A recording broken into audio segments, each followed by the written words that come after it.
Good morning. Today we're going to spend a little time talking about hot work. Because we're iron workers and because we are spending a lot of time doing hot work, this is something that affects us very, very acutely. So if you'll just spend a few moments with me, let's talk about the hot work that you're doing and how you can do it more safely and how you can prevent some of the things that may happen as injuries or accidents that are associated with hot work. When you weld or you cut or you grind, the potential for accidents is significant. Eyes, skin can be burned. You can damage your hearing. Electric shock can kill you. Alongside of that, there's the hot metal, the sparks, the flying chips. There's compressed gases stored in high pressure cylinders. Even the fumes and the gases produced during the welding process can damage your respiratory system, or they can cause asphyxiation under the wrong circumstances. It's crucial that we be cautious. This is our trade. This is what we do. So we understand that it's part and parcel of what we do. But there are several things that we want to think about so that we can try to mitigate as much of the damage that can potentially be done to us when we do hot work. And if at all possible, prevent accidents and injuries. First, wear your personal protective equipment. Maintain a safe workplace and follow the very clear and plain, sensible safety rules that we have in place. For example, eye protection to shield against sparks, molten metal, and welder's flash or arc flash.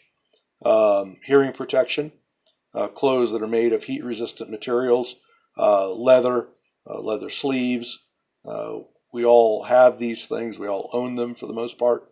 So those are important. Good pair of boots, not something that's cheap and plastic.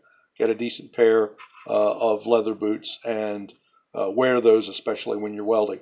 Gloves made of leather or other flame-proof fabric. You may want to go to the extent of trying to organize something that will help you as far as your respiration goes, because obviously the fumes are toxic, and we have to, as much as possible, stay out of the fume area as much as we can when we're welding. Not always easy to do that. Wearing the right personal protective equipment is the first step. You also want to try to address your work area and what's involved there. For example, you want to keep your welding area as well ventilated as possible. That may mean importing a fan into the area, especially if you're dealing with galvanized. Working in confined space, you want to work only in a confined space only if there's been some atmospheric testing and it's been checked. Follow all the other confined space procedures. Don't weld or cut or grind near flammable or combustible materials, liquids, vapors, dusts. Have an appropriate fire extinguisher nearby. Should be within 30 feet, and we provide ABC type fire extinguishers, which work very, very well for most circumstances that you'll be dealing with. Use only approved equipment that's in good condition and follow the manufacturer's instructions.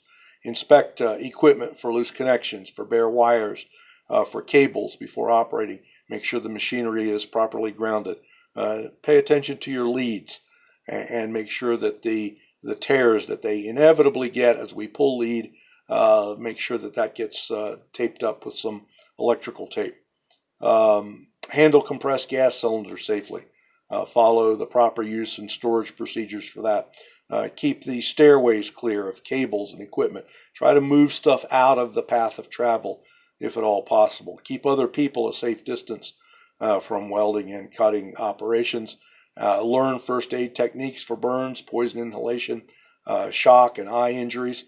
Know where you can get to either an eye wash station or a bottle of eye wash. We have them in our first aid kits on the trucks. So just be aware of how you can get your eyes cleaned out, flushed out, if you find that you've gotten something in them. You should also watch for symptoms of metal fume fever. That happens. I've experienced it myself, and not very much fun whatsoever. It's caused by breathing fumes formed while you're welding.